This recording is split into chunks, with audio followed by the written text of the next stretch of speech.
You're tuned in to Get Right Fantasy.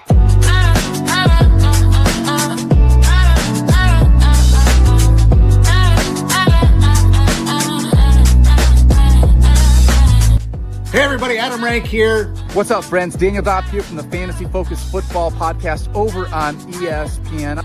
It's Fabs here, Michael Fabiano from Sports Illustrated. You know who you can trust if you've got some questions about your fantasy squad? Want to check out a cool show on YouTube that'll help you get ready for the fantasy football season? Check out the Get Right Fantasy Network. Check out the Get Right Fantasy Network. If you are not subscribed, what are you waiting for? You want to lose your league? Head on over to YouTube. Check out the Get Right Fantasy Network because they're doing everything they can to make you a better fantasy player. You got to get right with the Get Right Fantasy Network.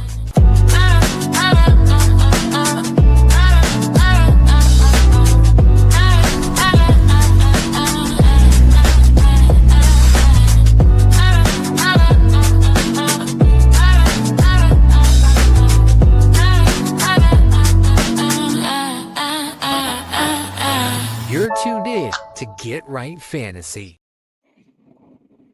What up? What up? What up, world? Welcome back to the Get Right Fantasy Network. I'm Mike Herrick, a.k.a. Classic Mike. And tonight, I'm here with my good buddies, Kendall and Evan. What's going on? How you guys doing? Good to see you all again. How you doing, Kendall? I know you're waiting patiently. Oh, your sound went out. You muted yourself. Oh, did I? No. Hey, we're back. We're here, man. I'm hanging by a thread. Look, I think I'm going to be home for maybe at least another hour. So we'll see. I'm going to be heading to the hospital soon to help deliver number 3. We're like over 9 months pregnant now, but I'm a degenerate. Right, and if I'm not at the hospital, I'm going to be hanging out doing some fantasy. So let's do it. Let's do it. Kick those super chats in, boys. Diapers are expensive. So if you can hook it up, man, I'm going to give you the best I got as long as I'm here. How you doing, man? Always good to see the both of you. Just decided to put up some bamboozling tonight with Lucas Oil Stadium behind me and a blue t-shirt, which is not actually a Colts t-shirt, but it's my Chicago Cubs team Scott Fishbowl 15 shirt. So, psych, not a Colts fan. Take that, everybody. There you go. I love it. I love the Scott Fishbowl 15 stuff. I got mine upstairs somewhere. Tonight, we're going to be helping you guys answer your Week 11 start sit questions. We're going to go over some news and notes prior to getting started, just injury news and get you guys ready for the coming week. Also, like I said, if you guys want your questions answered right away, make sure you guys are using the super chat. We will answer your question right then and there. Stop the show just for you and answer your question. Also, make sure that you guys are aware to just a quick disclaimer. Make sure you guys are labeling what type of league you're in, full, half, tight end premium, 10-team, 12-team, whatever the question is, please let us know. If it's Dynasty or redraft, if you're doing trades and stuff, those are really appreciated. It helps us give a better response to what your question is. So let's get started. On a buys this week, we got Colts and Saints. So we're missing out on JT, which is a little upsetting for those that have him. Guys like Daniel Jones and Chris Olave. So nothing crazy. Injuries to talk about. First and foremost, QB injuries. Let's start with them. Brock Purdy. He's good to go. Off the injury report. Ready to go for San Francisco this Sunday. We'll wait and see. They're going to be facing Arizona this week. CJ Stroud has been ruled out again with a concussion. Davis Mills will get the start again. Did a really good job last week. Really not too surprising, but kind of surprising at the same time. But glad he was able to help out Nico Collins. Jackson Dart, he's going to be out this week with a concussion. Kind of known. I could have told you that last week. Jameis Winston, though, is getting the start. Not Russell. This is from Mike Kafka. Kafka's the guy. There was a lot of confusion in the beginning of the week. A lot of people were like,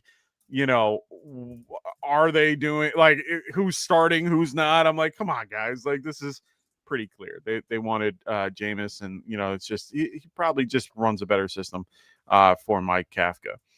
Injuries for the running backs. Rico Dowdle, good to go. Everyone got a little nervous. He's good. Bucky Irving was another guy that people were like, oh my God, he's coming back. He's ruled out. So is Chris Godwin. Both are going to be out this week. I think this was a ramp-up period for them. They were just trying to get them back into football shape, get them ready to go, and the next week we'll see. Chris Godwin will be another week or two. Aaron Jones, he's good to go. Nothing crazy. He's off the report. He had a shoulder injury. That's really it for running backs, which is kind of nice for those that are needing it. Wide receivers, on the other hand, are a little banged up. Drake London, back issue, illness, was limited on Thursday. He was out on Wednesday. Should be good to go, though. They keep telling me he's pretty stable for Sunday, but just keep an eye out. It's 1 o'clock, so come back and visit me at 1 o'clock on Sunday. Well, shameless plug for my show. Marvin Harrison Jr., he was ruled out. He had an emergency appendectomy. I got it wrong. Correct me if you guys can. He's going to be out for a few weeks. I would assume 3, 4 at the most. Usually it's 4 weeks for any type of incision just to be healed. So it might be 4 weeks. That's my thought process. Teammate Zay Jones is also on the IR. This is going to leave Trey McBride, Mike Wilson, and Greg Dortch are all going to be getting a bump. My secret tight end, well, sorry, I gave it away. My secret receiver for this team is tight end Elijah Higgins. Dude, he's nice. He's secretly nice. He's somebody in DFS or in, like, if you just lost Laporta and there's like nothing on the waiver. Telling you now, just throwing it out there. Devontae Adams, oblique injury. He should be good to go. All the reports are very positive. He was very positive himself. He said he should be good to go.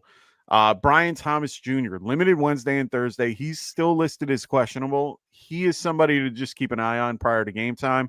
I'm not relying on him, even if he was healthy, to be quite honest. Parker Washington, he's off the report. He didn't practice on Wednesday, limited Thursday, and then full on Friday, so he's good to go. DJ Moore, Roma Dunze, off the report, good to go. Another 49er off of the injury report. Ricky Purcell, finally coming back. Oh, excited. He says he looks good. He feels good. He feels like he did on the first day of the year. Garrett Wilson, put on IR. This was sad for a lot of owners that had Garrett Wilson. He'll be out for the 4 weeks right up to the playoffs. Calvin Ridley is going to be good to go. He's off the injury report. Quentin Johnston, he has a shin injury. He is listed as questionable. He was limited all week. It looks like he should be good to go. I think he had a full on Friday, so he should be good. Khalil Shakir is ankle and shoulder added to the report. He practiced in full on Friday. He should be good to go, but there was it seemed a little weird that he got added on real late. So just keep an eye on it. Xavier Worthy, he should be good to go as per Andy Reid. Christian Watson, he's good to go. Darius Slayton was ruled out as well with a hamstring injury. He will not play on Sunday. The big news, Sam Laporta is ruled out already, so take him out of your lineup. It's kind of good that we know now and not Sunday night because it was Sunday Night Football. Dalton Schultz, he is good to go off the injury report, and Harold Fannin is good to go as well. So, a lot of good injury news, nothing crazy. So that kind of clears things up for what we're going to be talking about tonight. So let's get into questions. We got Galaxy Pickers. What's going on, brother? He goes trade Roma Dunze and RJ Harvey for Saquon. His roster is JT Junkins, Marks, Harvey, Lamb, London, Odunze, and Diggs. How do you guys feel? This is not something you want to do at this point, Galaxy Pickers, because J.K. Dobbins is expected to be out for longer than a game at this point. The Broncos need to get more information on the foot injury that Dobbins has to determine if he needs to miss time, if he has to go on IR. At this point, RJ Harvey is looking like a potential league winner, as a lot of people look for that league winner before week 10, which is impossible in fantasy football, but I digress. And Rome Odunze is not somebody you need to give away for Saquon. Saquon is being horribly misused in this offense this year. I don't know if he still has it in him compared to that amazing 2,000 rushing yard season, but he's still an elite running back I don't like the way he's being used at all in this Eagles offense. I think that the Eagles can have like 3rd and 2, and then Nick Sirianni will call something like a 10-yard pass play to somebody, and I'm like, you got Saquon Barkley, why not run the damn ball? But Yeah, I don't think you need to do this trade, Galaxy Pickers. Your team is fine. Don't get cute with trades at this time of year. Stick with what's working for you. I'm hoping you have a good record. I agree. What about you, Kendall? Yeah, I'm kind of with Evan on that. So, plus, honestly, I'm just really, really into Rome rest of season. Oh, of course. I think there's a very good chance. I mean, Caleb's going to have some up and downs, but the offense is going to stay pretty explosive, in my opinion, because the defense, we're starting to win ugly, but there's going to be games where you just have to outscore people. NFC North, you kind of have to do that. We saw let's use DJ Moore a little bit, but immediately, I mean, he got banged up last week, but it went back to nothing pretty quickly. And just early on, I mean, and I know you watched every snap of that game, I'm sure. I mean, immediately, like the opening play of the game was like, Rome's his guy. And there's a connection 100%. there. So I have what I think is a top 10 wide receiver talent in the NFL on a team that I think needs to put up points. I think he's being undervalued still. And so even just that alone, I think I want to keep for sure. Yeah, I mean, to me, it looks like you're trying to trade away 2 guys just for a 1-week filler for JT. And I understand it, but I don't agree with it. In this case, if you look at it, for a guy like Saquon, the guy that you drafted for and the guy that you have, which to be fair, when you're playing, it seems as if your team is in pretty good shape with JT and Saquon and Junkins. You're pretty much in a situation where Saquon, or no, you're trading for Saquon, my bad. Either way, if you were to get him, you're in a situation where Saquon hasn't been he's had 2 top 10 finishes when last year he had like 6 or 7, and he's only had 1, 2, 3, 4 top 20. He's not really going to help you as much as you think you are. You're giving away a ton if you're giving away a Dunze. Dunze has been killing it the last few weeks. Harvey is he's going to blow up in the next few weeks. It's going to be something special. Just keep it for now. I think you're going to do just fine. So, Mike, for Quinshon Judkins, did you say Judkins or Junkins? Judkins. So I'm probably wrong. You know? It's a New York accent. Yeah. Warrior goes, "What's up, guys? What's up, Raven? How you guys doing?" He goes, "What's the deal, fellas?" He goes, "Full PPR. All right. Traded away Quentin Johnston and Ayuk for Purcell. Good trade. Thoughts on Purcell? Yeah, I like it. I don't know if Ayuk's going to come back this season, not. To be honest. No, let's just be fair. Every report I've seen, he ain't coming back. Well, I don't think it's official at this time. They want him to come back at some point, but will it be relevant for fantasy football season? That's a real question. So the 49ers have a Week 14 bye, and then after that is the beginning of the fantasy playoffs, in which he'd come back against the Tennessee Titans, Indianapolis Colts, and then the Chicago Bears in championship week. Those are not bad matchups for the 49ers. I mean, the 49ers passing offense is mostly matchup proof, but the thing is that you traded away Quentin Johnston, who has bricks for hands, Brandon Ayuk, who's so hurt that we don't know if he's going to be able to come back with his knee injury, and now you got Ricky Pearsall, who's better than Quentin Johnston. I'd say, yeah, that's a heck of a trade. Good job, I blame Perk. Yeah, I'm good with that. Make sure for anyone else that's watching, if you guys have questions, throw them in the chat. We are here for you guys, so make sure you guys are throwing those questions in the chat. Make sure you guys are also checking out our affiliate podcasts. We have Phil's show, The Extra Point, with Phil Ruskin. We also have the Fantasy Football Tavern with Kendall, his show. We also have our good buddy Evan, who is now here with us, who will be putting stuff together at one point. Let's go with Warrior Loft. So it sounds like Mike Williams might be back between 14 and 17. Don't even bother, brother. I understand that. What? Yeah, not worth your time. Mike Williams retired. Yeah.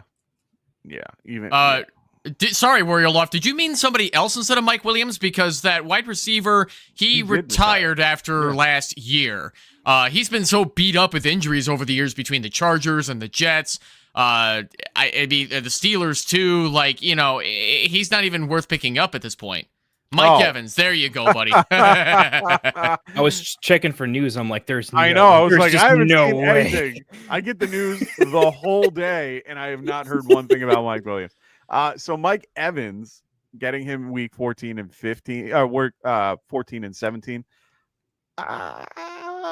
Maybe.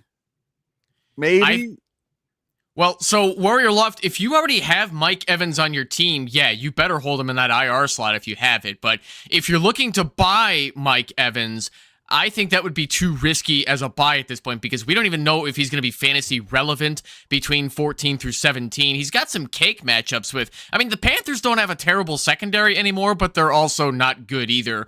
They're not the worst in the league anymore, I should say. So the Tampa Bay Buccaneers will have the Falcons in 15, Panthers in 16, and Dolphins in 17. No, this is what I thought. He was dropped. He got dropped in a lot of my leagues. leagues. Okay. One IR spot they could keep Bucky in a lot of places. Yeah, Warrior Loft, scoop him up as soon as you can. I see. Here's my thing. As much as I want to scoop him up this week, I'd wait 2 weeks. I'd wait until week 12 to pick him up. If you don't pick him up now, somebody else is going to take him. Understood, but here's my thing. If you pick him up later, or if you pick him up now, what's going to happen is you're going to keep that spot for 4 weeks. Three-ish weeks. We don't know exactly when he's coming back. I'm a little nervous about that in picking him up now. I'd wait a week or two to get a better generalization of what's going on. Is Jaden Daniels worth keeping in the IR position? Is the Commanders 2026 a wasted year? Well, he's not going to Madrid, but he is expected to be. He's not out for the season. He's not on injured reserve. No. It's his non-throwing elbow, which means that they don't necessarily. They still don't necessarily wanting him playing on it, but they're going to want him to heal up. The Commanders 2026 is not a wasted year, but the 2025 season, I think, will be pretty much a wasted year for Daniels' rest of this Commanders offense is 25. Yeah, well, either way, like this Commanders offense this year sucks. I don't like it, and everybody's hurt. It's not really all that functional. It's got all the typical bad things that you have about a Cliff Kingsbury offense in the second year that it's instituted. Like, remember when he first started with the Cardinals, it was an exciting offense, and then it wasn't as good in the second year because Kyler Murray had to do more himself. And then the rest of the league figured it out, and it just sucked from then on out. So I think Jaden Daniels, if you happen to have an extra IR slot, it doesn't hurt to hold him, but I wouldn't expect to play him if you're wondering. What about you, Kendall? Not a fan. I think the offensive weapons aren't there. I mean, at this point, in redraft right now, there's a lot of viable quarterbacks. I'm a big fan of streaming certain matchups, especially when they're more predictable going down the stretch in some cases. I just don't see a whole lot of using his legs. Even when he was perfectly healthy, the offense wasn't functioning super well, and you were hoping for something good. If you have him, it's desperation, right? It's because maybe you had Burrow. Some people are rostering 2 quarterbacks and it's thin, right? But if I have a stable starter, right? Like if I have Matt Stafford, right? No way I'm doing that. I'm trying to think of like a mid-range, low-tier guy that I still kind of like starting every week. And there's still plenty of them that I'm going to be playing over Jaden until I saw something. But I think, this is a year where the number of IR spots in your league significantly mattered. If you only had 100%. I have leagues where I'm having to, like we just mentioned, the Mike Evans question. I've had to drop him. I've had to drop. For sure, I've been off Ayuk for a while. Mixon, I had on a couple of my rosters. He had to go for spacing reasons and to make sure I'm being aggressive on the waiver wire. And so I think what you lose by not being able to still stash players and be a little more aggressive on the waiver wire, particularly at running back a week ahead, being able to keep Devin Neal through the bye week and see what happens, right? Things like that. I don't think the upside, 2.5, maybe 3 points per game at best is what you're getting with Jaden Daniels over the next best streamer. It's not enough for me. If it's a luxury, sure. But if it's a close decision, I'm leaning no. So he's got Flacco and Burrow as well. So I'm assuming Burrow on IR. It's one of those things where you're either holding out for Burrow or holding out for Jaden because they're going to be coming about. I mean, right now it looks like Burrow will be back week 13 or 14. It looks like closer to 14. And then on top of that, even if Jaden comes back, let's just say it would probably be week 13 or 14 as well. And he's going to be coming back still kind of hurt on the left elbow, and he's going to have to really be a little bit more conservative. He only had one top 10 finish this whole year comparative to last year where he was on fire. His floor is a lot better than most, so I understand the reasoning for wanting to. I mean, a 16-point floor is pretty good, considering his worst game was 16 points against Seattle, and that's when he got hurt. I understand wanting to keep him around, but if you're also keeping Burrow and Flacco, unless this is 2 QB, it's a little much, in my opinion. Yeah, you don't need to stash 2 quarterbacks if it's only a 1 quarterback league. If you've already got Burrow ready to go, you don't have to bother with Jaden Daniels. Correct. You can roll with Burrow in the playoffs because Burrow's got his weapons, and he's going to be easily a good quarterback worth starting. I mean, I know a lot of people don't like to make a big deal out of quarterbacks where it's like, yeah, don't bother. We're only talking about a few points here and there. But when you get to the playoffs, every stinking point matters. So you definitely want the talent to prevail, especially in matchups where, look at Burrow's schedule rest of season. I don't like to put too much on rest of season, but the Ravens suck at defending the pass, and so do the Dolphins and Cardinals. Those are juicy matchups for Joe Burrow. You definitely want to hold him if you've got him. For sure. I definitely agree. All right, let's move on to Raven. What's going on, man? He goes 12 team full PPR. Oh, no. We already did this question. My bad. My bad. I had it starred for no reason. Full PPR. All right, here we go. Flex 1. Rachaad White versus Buffalo, ranked 30th against the run, or Purcell against the Arizona Cardinals, ranked 21st against the pass. That's a tough one. I don't Full think it's tough at PPR. all. Give me Ricky Pearsall, baby. Okay. Yeah, I actually am full in agreement with there. Evan, what's making you make that decision? I mean, so you seem to have some confidence in Pearsall. Where's it coming from? Because Pearsall is easily the top wide receiver when he plays over Juwan Jennings. Yeah, he will have to share some passing volume with Kittle. It doesn't matter who the quarterback is, whether it's Mac Jones or Brock Purdy. Pearsall is a first-round draft pick that they want to get the ball in his hands, where Rachaad White is just a failure of a former third-round draft pick on the Buccaneers. He's really not that good of a running back. I mean, it's possible that he might have a safe floor of 10 points, especially if he falls in the end zone, but he's also going to be splitting with Sean Tucker if Tucker has a hotter hand. That's a risk I do not want to take. I would much rather pick Pearsall if those are my only options. Yeah, PPR, I think the ceiling's there. I do think they're in a situation where they've held him out a bunch. I think they were smart with them, right? They actually really held him out. I believe Ricky when he says, hey, I'm feeling like myself. It's good to go.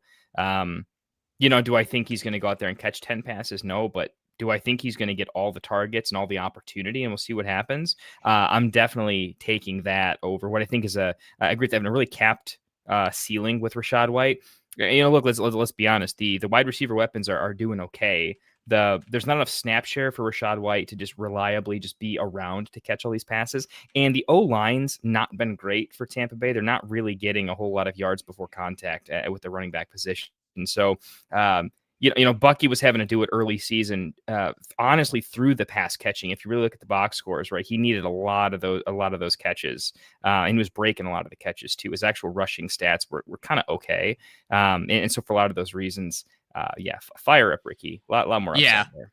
What's saving Rachaad White is force-feeding him some passes. Even if they don't go anywhere, you're still happy to get 1 point for every catch that he makes. Even if he only gets roughly 1 yard per target and a total of 6 yards on 4 catches, that's still 4 points right there and change. So, that could save you with some high-end flex and low RB2 volume, but that's not something I want to bank on with such an inconsistent running back in Rachaad White, where if Sean Tucker has the hotter hand against Buffalo, like I already said, I'd rather take my chances on Pearsall.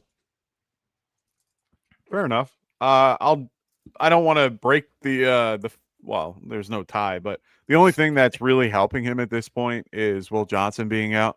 If Will Johnson was going to be I'd probably lean Rachaad White. It's a good matchup versus Buffalo. Losing Ed Oliver is a kind of a big deal for the middle of that particular lineup. I think they're also down their good linebacker who, let me see. Yeah, they're down at a linebacker with questionable with Shaq Thomas in there. There's a lot of pieces involved that could work in this offense where, it could work out for White, but I think there's a higher ceiling for Purcell in general. I like him as well this week. I'm loading him into my lineup. So there's one other thing too. I believe the Bills are looking forward to having Joey Bosa back, who he's been out with a wrist injury. They're slowly starting to work him back into their. Oh, he played last week. He had like 5 sacks last week. Well, no, he had 1 sack last week. Oh, okay. I thought he had like, what was the game? He had like 2 or 3 sacks. It was like a week ago. He hasn't had more than 1 sack in any game so far, but he's. Oh, then he might have had pressures because I forgot what team it was off the top of my head, but whoever it was, he was making them look silly. Yeah, because he has not seen a lot of snaps this year due to a wrist injury, and if they can get him more against the Buccaneers, then it's not considered a serious issue anymore. So that's going to be rough for that Buccaneers offensive line. Yeah, for sure. Ravens next question.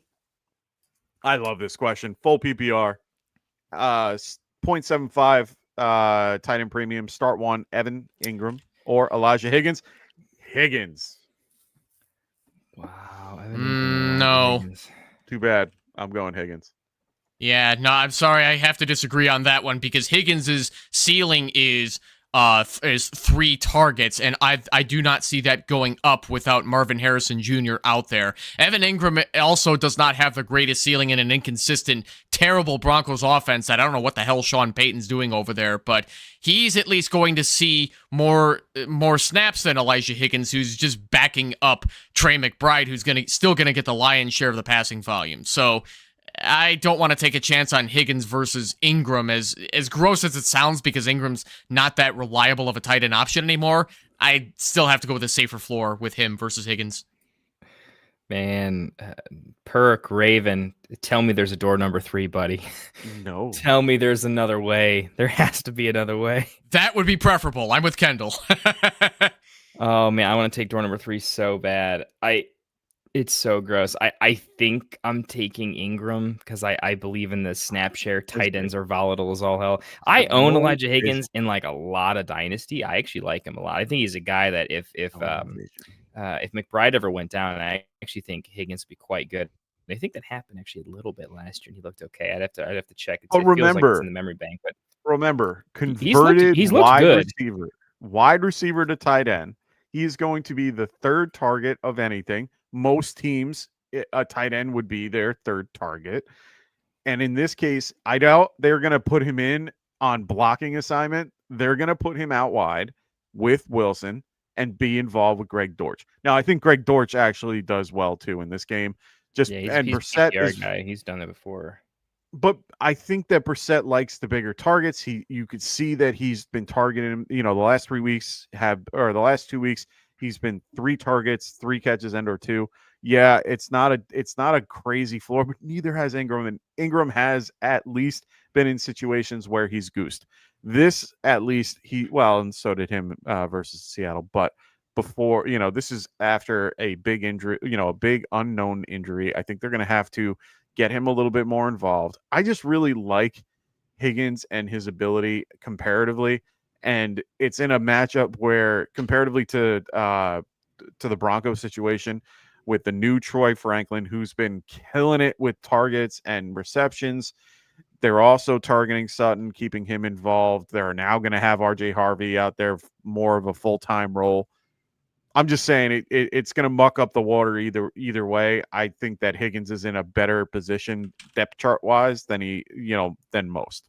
We're gonna need to get a little fantasy receipts like column for the Fridays. I think we're gonna have to keep a little tally sheet here. This feels like one for sure here. I've been saying it for a while now.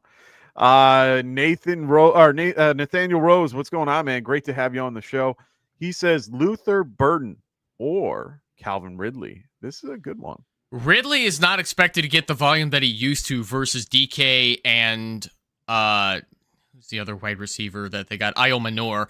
It's a messy, horrible offense that I want nothing to do with. Luther Burden, Luther Burden is not a guy that's going. Yeah, it's possible that he's going to get more opportunities moving forward, but it's still a very crowded wide receiver room with DJ Moore is playing in week 11. So if Nathaniel Rose, I'm going to say what Kendall said in the last question. Please tell me you have another option because I don't want to start either of them if I can help it.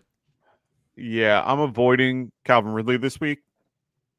Biggest reason is they're going against the Houston Texans. Derek Stingley is one of the best corners out there. He's coming back from a hamstring injury. They're going to ease him back in. He isn't the number one option. They keep going to Lumador. They keep going to Dyke. They keep going to even Chig. It's one of those things where I just don't feel comfortable with Calvin Ridley anymore.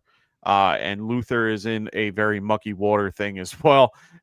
You're basically either you're throwing to. It's kind of like a good situation for the Bears, but not for fantasy. You have DJ Moore, you have Roma Dunze, you have Luther Burden, you have Colston Loveland, you have Cole Kmet, you have DeAndre Swift. You have all these great pieces, but that means there's only so much that one guy can get the ball. So I agree. If there's someone else you can get, it is what it is. But as he said, a lot of these on a buy, so I get it. I'm in the same boat in a few leagues. I think at this point, if we have to pick one, who do you guys think it is? I still don't want to pick from either of these. There's got to be better options. If this is I didn't see the size of your league, Nathaniel. I'm guessing this is either 12 or 10. Probably not 10. Probably a 12-team league. But you've also okay. That's fine. I don't care about running backs. It's just you just need one for the flex. But in any case, it's if Tyler Lockett's available, I'd go Tyler Lockett. If Kamir Deke is available, I'd go him. Yeah, you can find better options than either of them. Don't get me wrong, I love me some Luther Burden, but he's in a crowded wide receiver room. Calvin Ridley is a guy coming back from a hamstring issue. No, thank you. Yeah, it's tough. It really is, and he was out for a solid 3 weeks coming back. I might take Jalen Noel over him a little bit. There's a couple guys that are pretty deep down that I would probably go to. Honestly, if I had to, I'm going Burden for sure, though. It's one of those situations where. Would you go Higgins on the other side? No, I don't think so just yet. Charles Tillman or Cedric Tillman? Sorry. No, not enough ceiling in that whole offense. That's actually. I was going to say Naylor was another guy I was thinking of. Yeah, I'd go Naylor. I would go Naylor for that particular situation. If I had to pick, I'm going Burden though, because here's the thing: we know that later in the season. All it takes is one game for a rookie to Naylor. Why are we talking about Naylor right now? Because he just popped. He had a monster game. Yeah, exactly. I'm not betting that Burden has a pop game this weekend, but it's going to happen at some point, most likely. He's got the talent to do it, and I think Ben Jay's looking to roll up his sleeves and make it happen more and more in preparation of what could be a playoff run here of some type. So why can't that be this weekend? It's as good as any weekend to have your first kind of like, oh, this might become a thing. So yeah, fire me up some Luther Burden. If they both have bad games, they're going to be close. If they both have good games, Burden's going to blow Ridley out of the absolute water. And you might as well play for ceiling, right? People put up goose eggs all the time. Might as well go for the guy that can hit 20. And it's a better matchup overall. Yeah, so Nathaniel, I don't exactly know why you need a dart flex, but if you're going to pick a dart flex, I wouldn't go Jalen Naylor either because he's a wide receiver 3, but it sounds like you're looking at a wide receiver 3 in whatever offense you're looking for. I would still go Burden over Ridley. He has the 3 right now. He's got Mbuka, Ladd, and Nico already in. No. I'm talking about wide receiver 3 in fantasy football value. Just general. Yeah. Yes. Okay. For me, for my wide receiver 3s, Tez Johnson might be out there. Parker Washington might be out there. Christian Watson might be out there. Tez is out there if they listen to the show. Fair enough. We were so right on that one, baby. Oh, Christian Watson might be out there. Yeah. Dontavian Wicks, honestly, isn't horrible. Had a lot of targets. Yeah. I like Burden over Wicks, though. At that point, I'm just going to light up. Agreed. Yeah, agreed. So hopefully we answered the question, Nathaniel. We're not trying to dodge it. We're just really, if we were in that spot, this is what we would do. We would say there has to be a door number 3. I'm really looking for it. Yeah. He goes great advice, deep benches, competitive teams, double point scoring also. Okay. So there's a little bit, added to that. So I get it. It's, those are just our thought processes. Warrior Loft, he says, start Debo Mariota at QB. No Christian McCaffrey or no Luke McCaffrey or McLaurin versus the Finns or Tez Johnson. Baker at QB versus the Bills or Dicka. I'm assuming he means DK. Dyke. It's not. Versus... It's DK. Oh, it is. I thought it was is. Dyke. It's DK. Yeah. Whoopsie. DK versus the. There's going to be an announcer at some point this year. Don't you worry. I'm going to clip it. Oh, they've already done it. They've already done it. Why do you think I'm calling him Dyke? Anyway, it's half point PPR. Clip that, please. That's so good. I'm so bad. I promise we're a real serious show, guys. We take this very serious. Really serious. High budget over here. Anyway, his league gives my league gives points for kick returns and punt return yards. Okay, so having a guy that can return punts and kicks is good. All right, so Debo, Tez Johnson, or DK. Oh, what's the actual scoring? Half point. No. What? I'm trying. I'm assuming four points per 25 yards or something like that, or I don't know. It's probably. It doesn't really matter in my equation. Right now, Debo returning kicks? No, he's not. Yeah, I mean, he's had a couple in the last couple weeks. I'd have to look. I know he's done. It's very, very, very sparse. It's very small skill, like little, not my favorite. And then on top of that, I mean, I don't like DK for the matchup versus the Texans, so he's out of my equation. I think I'm going to go with Tez Johnson. Yeah, Tez would be my go-to if it's kind of insignificant, but I've got a couple leagues where it's not crazy. But DK has been my actual secret weapon, having like in the scoring where it's just okay. It's given him like a 5-point bump just out of nowhere, which is really good.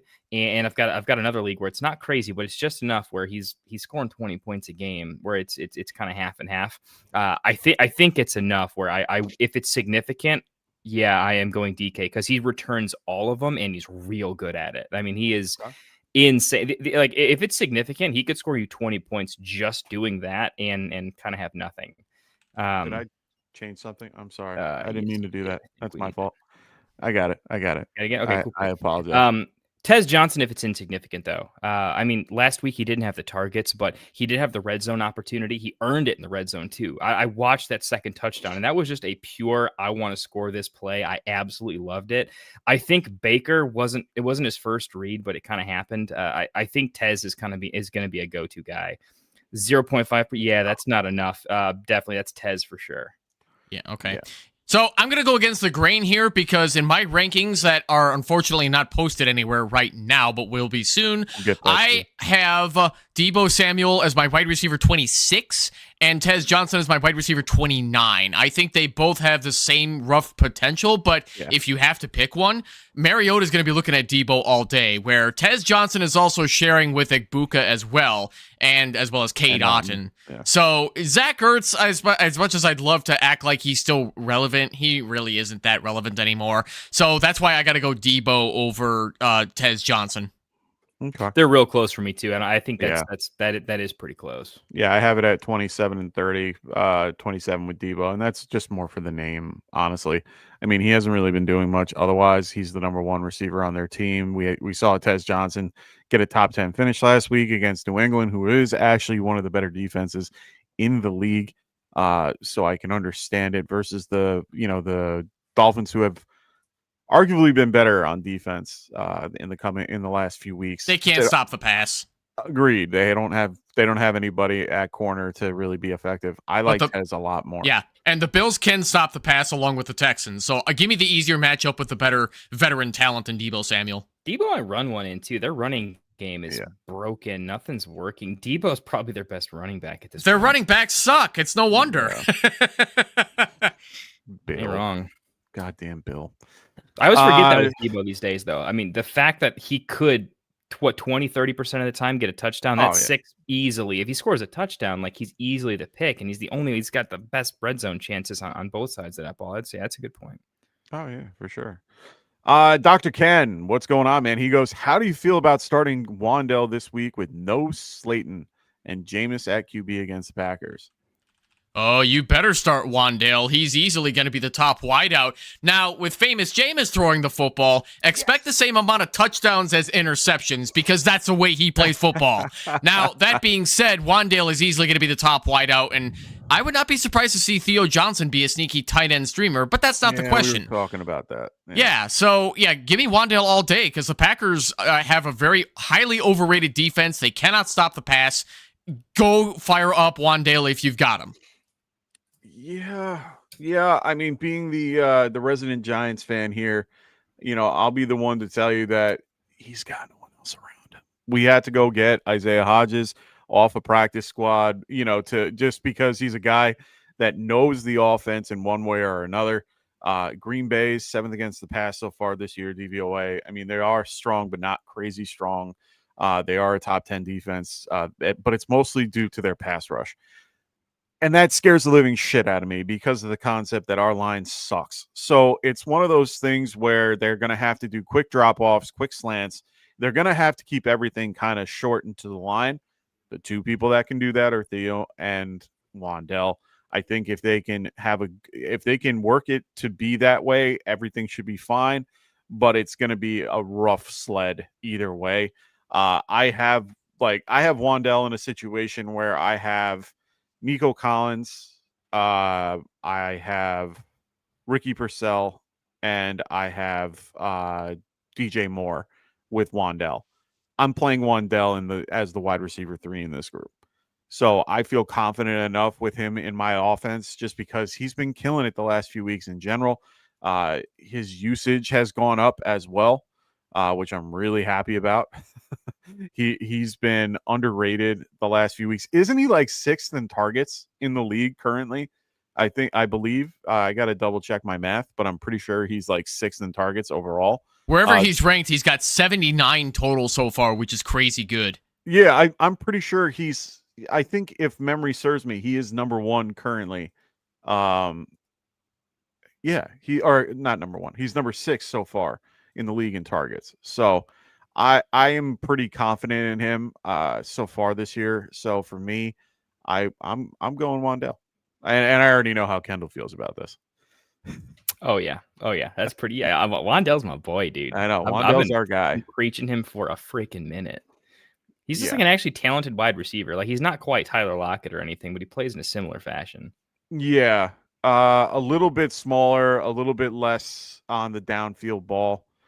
He's more of a possession guy in comparison. Wandale's about my height, but he weighs about 11 or 12 pounds more than I do. Not that you guys can see on camera roughly my size, but if you've met me in person, you know. That's funny. So yeah, I'm okay with it. I'm just trying to check my math here. I want to be right. He's ninth in targets this year. 9th in targets. If we include running backs and tight ends, he is tied for 11th in the league with Puka Nacua. Yeah, okay, so he's 10. Yeah, he's tied with Puka. Yeah, those are big numbers. You want that on your team. And Puka's been out, he was out 2 games, if memory serves me. Speaking of targets, if you guys can believe it, Christian McCaffrey has 90. Yeah, no, he's killing it. It's absolutely absurd. And you want to know the funnier part? JT's doing it when he isn't getting the passing volume that people thought he might get. It's incredible. This year has been crazy at running back. Why did people act like Jonathan Taylor sucks? He's been like one of the best running backs in the league. No, I understood. I am so happy. Well. I was waiting for these comments, man. I think the first time I saw Evan, I'm like, oh my goodness, you need to do some ringside stuff, man. That is money. We need to get this guy an actual, we might have to actually stream the Spotify and Apple Podcasts and whatnot. Evan's voice cuts through butter, man. I love it. I would love for Bruce Buffer to announce me someday. I'm a white belt in BJJ, and Dana White's not going to call me to join UFC BJJ to compete professionally anytime soon, but I still want Bruce Buffer to announce me. That would be awesome. Raven goes, thanks, Coach Kendall, Coach Mike, and still new Coach Evan in the Bruce Buffer voice. For all the advice, thanks, appreciate it. Have a great weekend, of course, my friend, always. Nathan Rose goes. Naylor is available. That was door number 3. The between two interesting Burden and whoever else. Ridley. Yeah, Burden and Ridley. You guys think Naylor over both?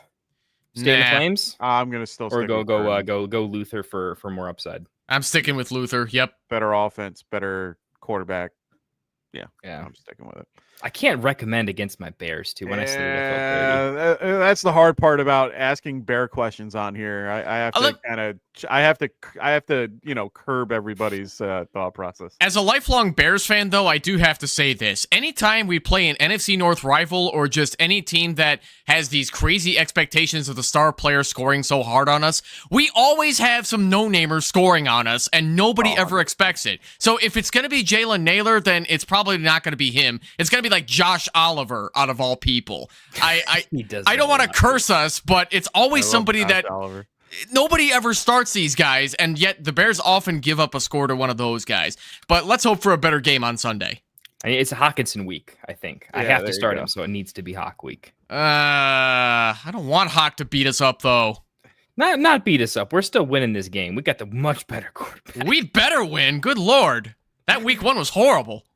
Dude, Minnesota's gonna have a locker room issue with JJ, man. If JJM has another bad game to JJ, Dude, I mean, Justin Jefferson wouldn't go tackle after the interceptions. That's how mad he was. Yeah, I mean, look, to be fair, he was only going to be able to bracket him from cutting across, so I get it. Oh, yeah, there was nothing didn't he make could have any done on that sense. play. Like, I think people were overreacting to him quitting, but like, it's But his body language outside of walking it was like he was doing the like. He could have tried. Yeah, He could have. Yeah, he was putting in no effort. I mean, everyone still remembers the Buda Baker and DK Metcalf interception where he wasn't even near the play, cut down, back through, and cut through guys to get to where he had to be and got him and chased him down.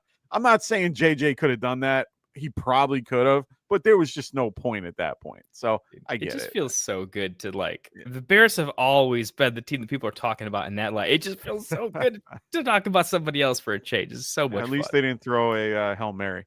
Anyway. Ouch, bro. Those days are over. Galaxy Pickers. He goes, Hendy dropped a 30 piece on me. Start Marks over Hardy. Need the highest ceiling potential. Harvey. So, Galaxy Pickers, can you start both? Because you should start both if you can. Yeah. I think Marks has the better matchup against the Titans. Agreed. But Harvey's in a situation where I don't think he was getting as much run as he should have, and now he's put in a position where he will. The matchup's tough against Kansas City. The line is screaming for me to want to play that. Just because the Titans and Texans line is like 37, and that's an implied total of like 20 plus for the Texans at this point. I'm probably going to be leaning Harvey, even though it's a worser matchup for him. What about you, Kendall? Man, I'm with Evan. I want to start them both. I would love to. Galaxy Pickers. I'm curious. Can we? We don't normally ask you guys the questions, but like, can I ask you who is your flex right now? Is it 1 flex, 2 flex? Do you have JT and Saquon, and these guys are both your flexes or something like that? I'd love to know what's door number 3 that's going over both of these guys, because we love their matchups and their upside this week, and that's pretty interesting. So Galaxy Pickers has mentioned that he has, out of all the running backs, Judkins, Marks, and Harvey, which if you could start all 3, that would be sick. But we need to know the rest of your lineup, man. Man, that's really close. That's really, really close. I know Marks has the better matchup, but I do kind of feel like Harvey is really in line for the better ceiling play. I think Harvey's going to catch a lot of passes. So he has Lamb, London, and Odunze at wide receiver and flex. So that makes complete sense. Okay. Yep. Why? Nice team, man. Yeah. So right now, trophy out already. My God. So for now, he's really just trying to, hey, I'm going to say this right now. I have a team with London, Lamb, and JSN, and my team's like 2-1 or 2-9. So You You know, can't hand anybody a trophy for those picks. I think the Broncos need a little bit of red zone. To be honest, I think if the game script goes -2, I think Harvey has the opportunity to do a I was gonna very go that insane route. 2-minute drill. That's what he's good at. He's been serviceable strictly because he's catching 4 or 5 passes a game without the snap share. He could have a 7-8 target game if that goes a little bit negative for him. So I think they have similar floors, but I do think the ceiling's a little bit higher for Harvey. And I feel like Marks, even in good matchups, has still kind of been doing his 13 points, and he's kind of needed to get in the end zone to really have great games.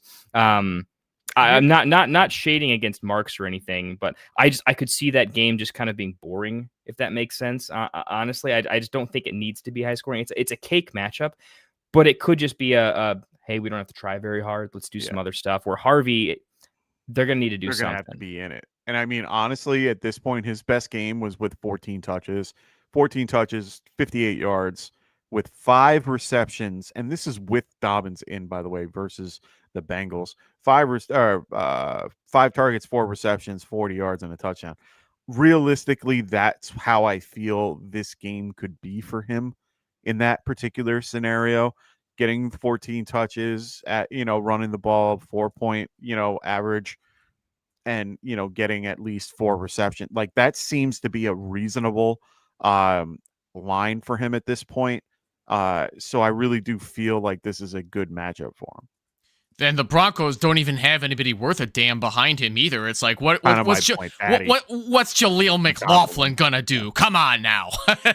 Exactly. But yeah, I mean, and you also mentioned, Galaxy Pickers also mentioned being 8-1 in a 12-team league, and it's like, yeah, I bet you're 8-1 with that roster. My God, dude. Yeah, but yeah, so if you gotta pick one, I would say just go with the easier matchups with Woody Marks, because the Houston Texans have clearly shown that they don't want Nick Chubb leading the backfield anymore. He's a shell of his former self. He doesn't have the explosiveness that he used to have.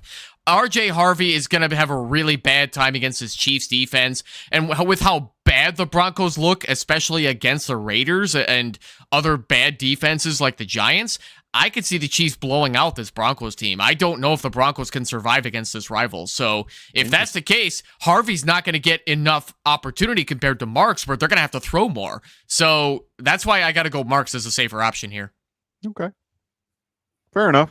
You see, we got 2-1. So it gives you a good perspective on. You're gonna win that game, right? Like you're gonna destroy this 1 week, right? For sure, okay. right? Yeah, you're gonna be fine.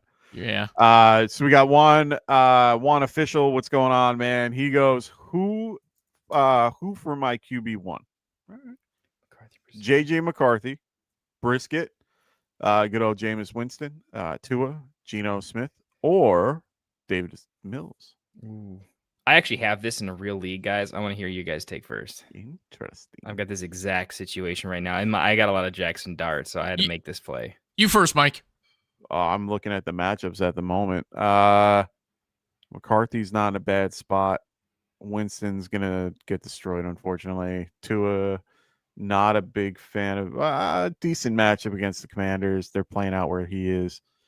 I'm going to lean probably McCarthy, Tua, Mills, Brisket, Winston, Geno. I think that's how I would do it. Like, that's how I'm ranking it. I can't even give you a good, like, even Geno against the Cowboys, I don't, care for. I understand the matchup, but don't care for him. He's banged up. I mean, good for him that he played through it. He's a trooper, but yeah, I think I'm going to go Tua. Interesting. Yeah, because I have JJ McCarthy as QB 16, and then it doesn't really matter who else is down there because everybody else that Juan listed is in the 20s, and at that point, screw it, you don't need to start any of them at that point.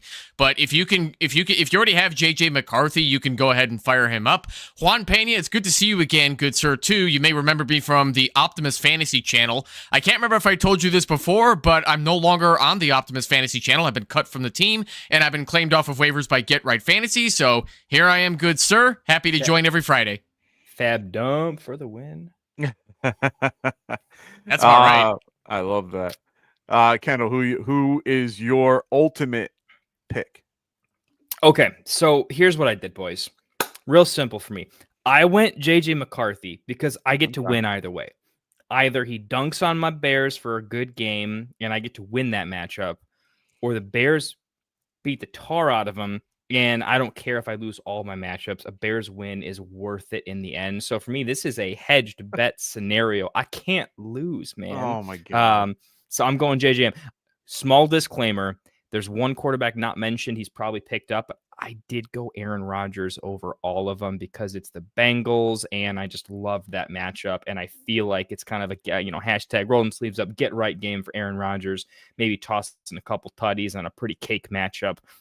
And Warren's got enough touchdowns. I think DK needs one. I think he's got to do his tight end thing. So I went A-Rod over these guys. But if I had to pick between these three, it's going to be JJM for me. I like the rushing upside too. I think that just gives him a stable enough floor. And the Bears are going to give up a couple touchdowns. We've been doing it enough lately. No, that's fair. So we gave you our three that we have, all a little different, but that's okay. Go with the best narrative that you like. Juan goes for who my wide receiver 1, 2, and 3 and flex spot. All right, so we're picking four spots here. Adams, Samuel, Quentin Johnston, Jacoby Myers, Jordan Addison, Parker Washington, Hollywood Brown, Tez Johnson. He's also got Charbonnet, and he's got Josh Jacobs and Trey Henderson, who he already had, JT on a bye. So we're picking 4 spots here for him. So 3 wide receivers. Let's get those 3 out of the way.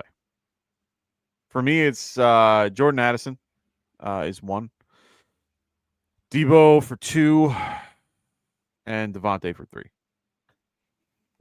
Yep, I agree. You guys are both in agreement with that. I'm Easy. pretty much there. Yeah, I'm a Tez over Debo guy right now, but like again, Fair enough. only I said it earlier. I'm gonna stick with it, right? But No, I'm you're with good. Evan. I'm like, this is like a 1 or 2 spot ranking. So Yeah. whoever you feel like. So one of the 2 of spot, those. And then if we're going flex, is Charbonnet in the conversation? I'm assuming he's already played. He played Josh Jacobs and Henderson. So it's really just Charbonnet in this spot for a running back. Are you playing Charbonnet over any of the other options? Me, no. I'm actually going to put Johnston in for this one. Yeah, I gotta look through my flex rankings. Well, my 4 is still it's Devontae, Debo, Tez, S3, and then Addison would be my 4. Those are the 4 guys I want. I just love the matchup against the Jags. Yeah, I think I have to agree about the Quentin Johnson and the flex. I think that's the move there because Jacksonville's defense is not as bad as it used to be, but they're not stopping the pass either. And Johnson should have some safe floor in order to get you that flex value that you need. So Johnston is not exactly getting consistent volume. He's a volatile guy, but he could also have another 5 for 10 game, which is good enough for flex value. So if that happens, good, you're happy. And Herbert slings it all over the place. He had 10 targets last week, had 6 the week, and then he had the touchdown on top of that versus Tennessee. This is an easier matchup for him to do well in, and they're going to face Jacksonville later down the road. Wait, did they already face Jacksonville? No, I keep forgetting it's the wrong team. So yeah, I'm good with Johnston here. I understand the reasonings for all the other guys. Maybe Tez is the only other guy that I would switch out of that, but I'm good with Johnston for that. Let's move on. Let's go to Patrick in the Mafia. What's going on, man? He New goes, friend of the show. new Appreciate friend, you being I here, love my it. friend. He goes Rashad White or Kamini Vidal. And I think for the same reasons, I'm going to go with Vidal. Yep, I'm going to go with Vidal as well, despite the fact that my rankings have Rashad White at 22 and Vidal at 23, RB 22 and 23. So, yeah, Rashad, if I had to pick one, though, I'd rather go Vidal. They're both low-end RB2s either way, so you could flip a coin and be okay, because Buffalo has been notorious for struggling to stop the run. But Rashad White is also not that talented either, where Vidal is a practice squad running back who's benefiting from a much better system. So if they give him another 20... If they give him another 20-some carries, you're going to be happy that you started Vidal over White, because White is not going to see that level of volume. They love Sean Tucker down there in Tampa, so I think for that reason alone, you got to go Vidal. And remember, this is probably the last week you're using him, including Rashad White. Both guys are probably getting their particular guy back either next week or the week after. So I'm using Vidal and using every little drop left that he has in a good matchup. I'm going to use Vidal. What about you? Not close for me. It's Kamani Vidal. I'm really in. I like running backs. I don't always evaluate talent. Running backs are entirely. Ollie Gordon's a great example. Yeah. He was a Dokes Award winner as best running back in college football. And then his O-line sucked and he tanked. Right, they're heavily affected by situation. How good the defense is. It's a decent matchup. Their defense is playing well. The chances he falls into the end zone are pretty high. The amount of red zone trips, if you just compare red zone trips game to game, I think the amount of red zone trips easily correlates to running back production. Long drives lead to red zone ends, right? So for all those reasons, it's got to be Kamani Vidal for me. There's just so many game scripts where it's good for him, and there's a lot of game scripts where it should be good for Rashad White. How many games have we said it should be okay for Rashad White? And he hasn't delivered. And Sean Tucker's been averaging more yards per carry, and he's getting there in the snap share. And there's a good chance Rashad White's probably going to be off the team before Tucker is, right? So for all the reasons, give me Vidal. All righty. So we got Vidal for all three. Patrick goes, glad I found your channel. We're glad you found us as well, man. That's why we're here. Hoping we can get more people. Make sure you guys check out the Discord if you haven't already. Make sure you also are liking and subscribing to the show. Always appreciate that as well. Helps. Always will love that Tony Soprano avatar too. Yeah, me too. But make sure you guys comments on the YouTube videos. Yeah, I was going to say that too. Make sure you guys are commenting as well. That helps us with the algorithm to be able to find people like Patrick. So make sure you guys throw your questions and or just leave good comments if you want. Just tell other people we're awesome and they should check it out. There you go. So Warrior Loft goes, start Ferguson versus the Raiders or Gatson versus the good old Jacksonville Jaguars, who can't stop the tight end. It's a good thing he listed the opponents, because otherwise I would have been jokingly and be like, oh yeah, start Terrence Ferguson. That's a good idea. Man, wow. I knew who he was talking about. Let's go. We're going Gatson. Great to have both of them. That's fantastic. Yeah, can you start both Warrior Loft? Because those are fantastic options. But honestly, though, if I had to pick one, I think I got to go Fergie Ferg just because he has a safer floor, where Gadsden is still sharing a lot with other talented wide receivers between McConkey, Johnston, Keenan, where the Dallas Cowboys just don't have that level of talent depth with wide receiver. And Jake Ferguson is still a favorite target of Dalton Schultz, where that's not to say Gadsden isn't, where the Chargers have been really wanting to get him the ball more, but you got to hope that Gadsden falls into the end zone to get you double-digit points or get more than 60 yards. So if I had to pick one, I'd go Ferguson, but I hope you could start both. So I've got a take here. And this is it's a Raiders take actually. So glad Anthony. Yeah. It's come up a couple times in some matchups where, in my head, I've been thinking the Raiders are a good matchup. I've been thinking the Raiders kind of suck. But when I watch the games, kind of suck. The Raiders defense doesn't suck though. The Raiders they get at the quarterback though. They do a decent.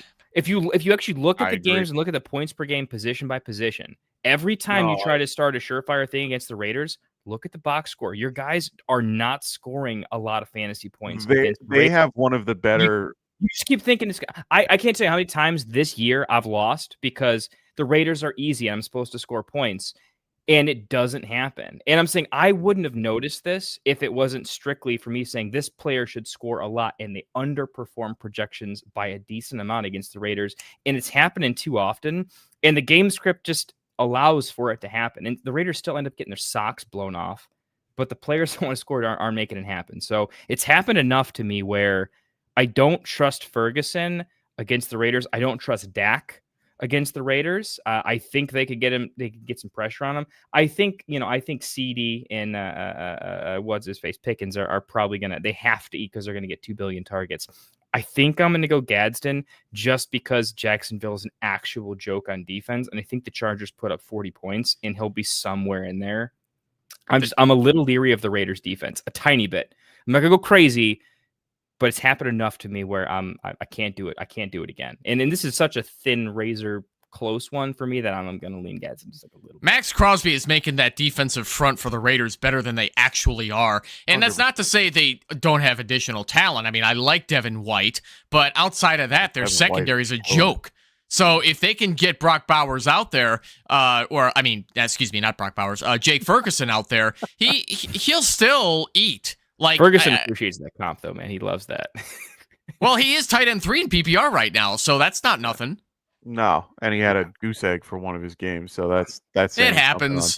Dude, well, me I'm just and saying Phil that's are big. such Ferguson guys too. If you guys mock draft with us, you know Phil. that probably I would say like 80% of mock drafts have me or Phil taking Ferguson. Like he's my dude. So I'm this just riding the feels hot like hand. betrayal to me, but I gotta do it. I'm riding the hot hand. That secondary is horrible, and the only positive that I can say for the Jags defense is that they got back Devin Lloyd, and Devin Lloyd with Faluakon are going to be the guys covering him on most occasions. So I can understand a little bit of it, but at the end of the day, the way that the offense is set up, it's so hard to not go Gadsden. I'm checking on my favorite people here just to see if my favorite analysts where they have them ranked. It's just back to back freaking everywhere. Yeah, pretty much. Yeah. I have that. I think I have them ranked back to back in my rankings too. Let me see. I have them. Yep, 4 and 5. I'm a big Jason Moore fan. He's like my spirit animal. I know. He's got Gadsden. Fantasy Pros ECR likes Fergie a little bit more. Ooh, this one's tough. I don't know. Evan and Mike are great analysts. You should check them out. They're pretty great. We try. Patrick, he goes Devontae Smith, Shakir, Wandell, or Jennings. Pick 2, not PPR. Devontae Smith and Wandell Robinson. Boom. Easy. Start them. Ditto. Yeah. Yep. I'm going to go with those 2. His QB is Hurts, but that doesn't really matter. You don't have to stack. 2. Yeah, stacking doesn't always matter in redraft for me. What's going on, Adam? Great to have you here tonight, as always. Always a pleasure to have Adam in the house. He goes, yep, I was going to ask the question on the Discord tomorrow, but seeing you guys here live, so figured I'd ask now. What else do we got? We got Adam. He goes, what do you think Mark's outlook is moving into next year? Do you really think he's going to be an early down back too, or do they sign another back to steal some touches? No. I think the Houston Texans drafted Woody Marks for a very, very good reason, because you don't draft running backs you don't intend to play, and Marks has shown that he can handle an NFL workload volume. I mean, Joe Mixon is probably not coming back this year. I mean, that's pretty much a safe bet. The fact that the Houston Texans don't even know and are hush-hush about Mixon is a really bad sign for this backfield. So, assuming that we don't have Mixon and Chubb in the future, moving into next year, yeah, they're probably going to draft another running back and or sign another veteran to complement Marks. But I don't see Marks losing this starting job in that backfield because he's good. Yeah, I agree. Man, this is tough. In Dynasty, I've been being cautious of Woody Marks only because I scouted Woody Marks a lot, and he is a pass catcher that I thought when he was drafted specifically to be we got to spell Mixon a little bit. He's going to be our bruiser, and Marks can really come in and be a good pass catcher. It's what he was known for. But he's got a good yards per carry. He's got a little bit of we knew Bucky was good, but there's a reason he wasn't a first, second round fantasy draft pick, right? Bucky showed up and just did well. I'm seeing this he's playing himself into a bigger role. But I won't go as far as to say he was drafted to be awesome for him, but I think he's playing his way into it. I could have acquired more of Marks if I wanted to. I've been cautious. Now I'm kind of keeping him on the rosters. I was selling him before. When you mention early down stuff, I think he's probably going to have most of the backfield. They will draft somebody because, my goodness, they have to. Yeah. It's not a great running back class, though. I've looked at it pretty in depth, and you're going to have to, whenever a running back class isn't good, you have to take one earlier if you want anyone decent. So I think they have other holes to fill. So whatever they get's not going to be good enough. To fix the offensive line. Yeah, they're gonna double dip into that. That part.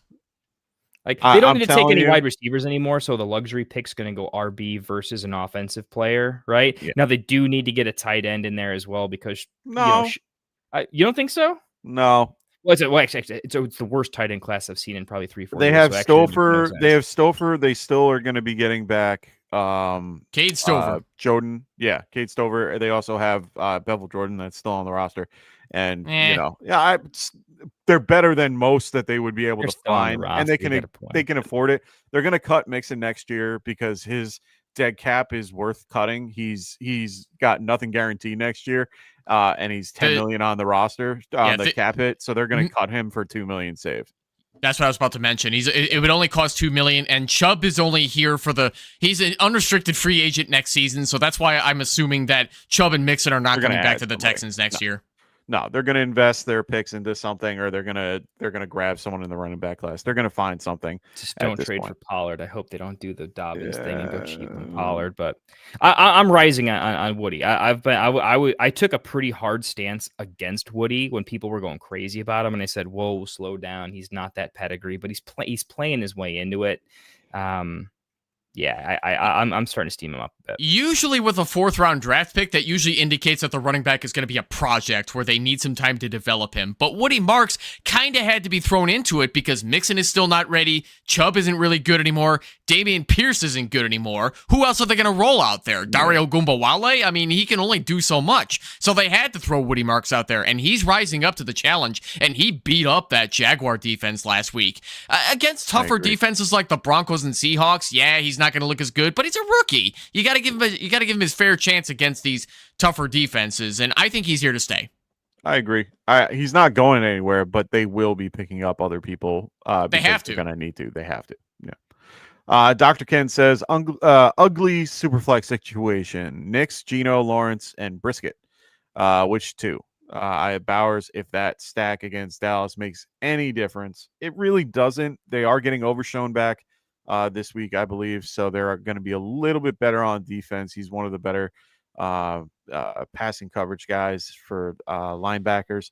I think I'm going to lean. You guys hate Bo Nix, so this is going to be a tougher question. You want to answer first, or do you want me to? No, I'll let you guys answer because I have in Superflex, I have Nix and Brissett back to back at 26 and 27. So you got to pick those two. Yeah, I mean, Nix was my guy. Like, I'm gonna stick with Nix. I don't like Nix in Dynasty. I don't like his long term. But my take on Nix was always the market overvalued him. I've never been like Nix is terrible. It's been like Nick, because my take was it last week or the week before was I won't call Nick a bad quarterback. Yeah, but I won't call him a good quarterback, and people are anointing him way too early. He's still got good coaching and a matchup that should require some points and should require him to put on a cape and figure it out.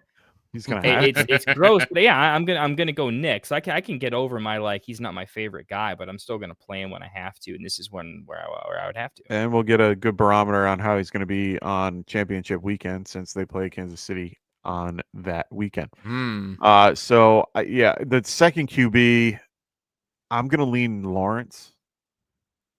Ugh. Yeah, it's gross. That's very. How did gross. that feel coming out of your mouth? By the way, it hurt.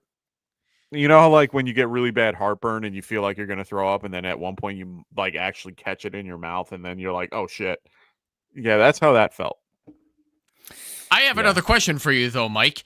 If the Giants had drafted Bo Nix last year instead of waiting on Jackson Dart, would you have been happy if he was New York Bo Nix? I kind of would, but the problem is that I wouldn't get Neighbors, so it's kind of one of those like.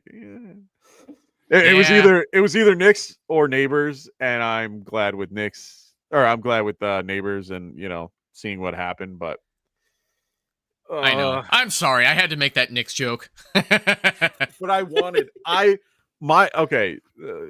fun little story inside personal life. My dad really loved Bo Nix, and he was somebody that he really wanted for the Giants to get. And I kept talking to him. I'm like, Dad, they're not going to do it. Like.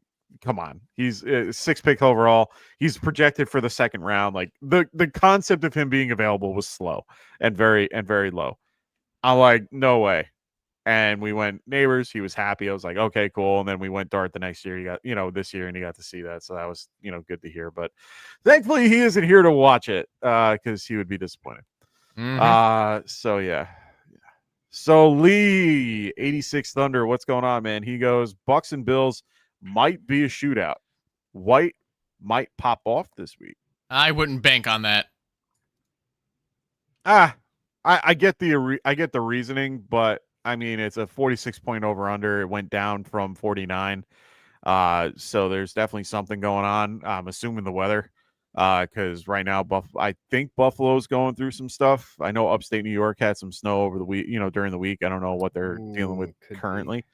But my assumption is the weather, because it had nothing to do with anybody dropping out. I don't think anyone's hurt that was like a last-minute guy that went down other than Kincaid. And if Kincaid made it drop 3 points, that's pretty nuts, to be quite honest with you.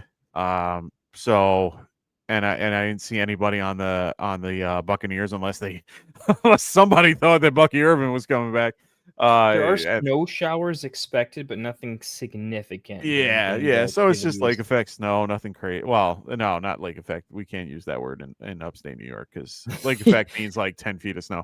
No, it's gonna be flurries. It's gonna be a little cold and a little gross. So I hope that would be such a fun game to see as a shootout. That would be.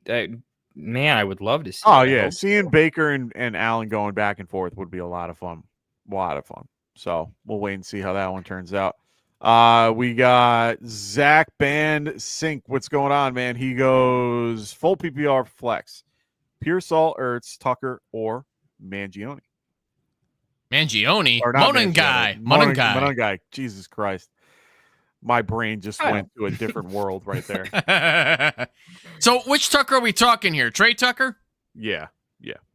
Yeah, I mean, because it could be Sean Tucker, because I could see him getting some flex value, but I doubt it in this case. It's probably Trey Tucker. But Zach Brands Inc., I would say it's got to be Pearsall, and I would say in theory, you could take a shot on Trey Tucker, but with all the wide receivers that the Raiders have, I don't want to start any of them anymore. It's Brock Bowers until further notice. And I think Zach Ertz has the safer floor because, I mean, Mariota's going to need a safety blanket outside of Debo to get the ball into because they don't have Luke McCaffrey. They still don't have Scary Terry. They're missing a lot of talent there, and it's not sexy to start Ertz. Monangai is expected to split that backfield with Swift, which is going to limit possible upside. But if Monangai falls in the end zone, if he gets goal line carries, which I would expect him to get over Swift, you're going to be happy. So I am going to go Pearsall and Ertz here. He only needs one, but I'm assuming. Yeah. Oh, sorry, just the one? Yeah, go Pearsall. Yeah. That makes it easier for me. I don't feel Pearsall. So yucky now. Yeah. Yep. Yeah, I think we're both going Pearsall here. Mm-hmm. Yeah, I mean he's getting 40, he's getting he got 40% with Swift coming back with Monangai. Those are the two that I would like think about if those are the two that you're like going, in between on. Ertz and Tucker are out for me. Ertz is going to be going against a better defense than you think in the concept of the middle of the field for the Miami Dolphins. I mean, they have Jordan Brooks, who is actually one of the better linebackers, if not one of the better, just leading linebackers and tackles currently. And he's a very decent cover guy. I don't want to have to deal with that. I rather deal with Pearsall on the outside. He's been doing well with Brock Purdy coming back. Brock Purdy and him should work well together. And then Monangai is really just, if you don't feel the same thing and you want to get a solid flex play in, Monangai is not a horrible option, but I'm sticking with Pearsall for that particular. I mean, is the simple take here that like Slick Rick has kind of the same floor as all those guys? Yeah, but his ceiling is better. I mean, we're not going to talk Trey Tucker's like crazy ceiling. Let's regular ceiling. It's the combination of floor ceiling is Slick Rick there. I think. What, like 6 receptions, 80 yards is probably about what I'm gathering. Like that's my thought process on him. 6 targets, 8 targets, 6 catches, 80 yards. I mean, you got to remember Purdy's back. Purdy's got a pretty deep ADOT. Slick Rick was running some deeper routes, so I mean that tends to help too. So if Ricky gets enough targets because of the ADOT, it just leads to very good fantasy production. Yeah, I'll also put this out there too. There's a reason the Raiders traded for Tyler Lockett. Yeah, actually, and Lockett looked nice there too. Wait, they signed him, right? Was he traded to the Raiders or signed him? No, he signed. They signed him. Right? Yeah, I forgot he requested. They did like a mutual release of Tyler Lockett. Yeah, so mutual release with a new team, type. and then yeah. Yep. Yeah, that's why I don't want to go trade Tucker ever until further notice. Yeah, not doing it. Adam goes, assuming Parker is healthy, are you going Parker or Jacoby this week? Jacoby's a significantly better wide receiver than Parker. And Parker's got some pop to him, right? I don't mind that, but like, and again, Jacoby's a significantly better NFL veteran. He's savvier. He's a better route runner. He's better at like almost everything than Parker is. Parker's coming off injury. I know he only got, he did a limited and a full, so he's fine. But at the end of the day, Jacoby got one more week with with Trevor Lawrence. It's a better matchup overall against Chargers. I like it a little bit better. So I'm going Jacoby. All righty. So those are all the questions that we have for tonight. We got to start wrapping things up. Make sure you guys check out our Sunday show as well. I'll be there Sunday morning. I know that this week they're going to be playing in Madrid for the first time, Commanders versus the Dolphins. But I'll be here waiting and answering your questions at halftime because usually that's about when they start. So make sure you guys join me on Sunday morning at 11 a.m. Eastern, 8 a.m. Pacific. I'll be here. Evan will be. Are you going to be joining Frank this week by any chance on Monday? That's up in the air. We'll have to discuss that off the air, but there is a shot that I could join you on Sunday as well. Ooh, well, let me know. That is enticing. Just a shot. That's gonna be a banger if it is, dude. Just text me and let me know. I will make sure that I send you everything we need. And then also Kendall might be out for a week or two. We'll see. Hopefully everything works out with him on his side. Congratulating him a little early on everything, and hopefully everything works out the way where it needs to be. Other than that, we are going to be here Sunday, Monday, Tuesday with good old Phil, Wednesday with Frank, and then me and Evan at this point next Friday, and we'll go from there. So hope everybody this week has a wonderful week 11. We'll see you guys next time. Evan, Kendall, thanks so much, guys. Really do appreciate you guys coming out. We'll see you guys all soon. Peace.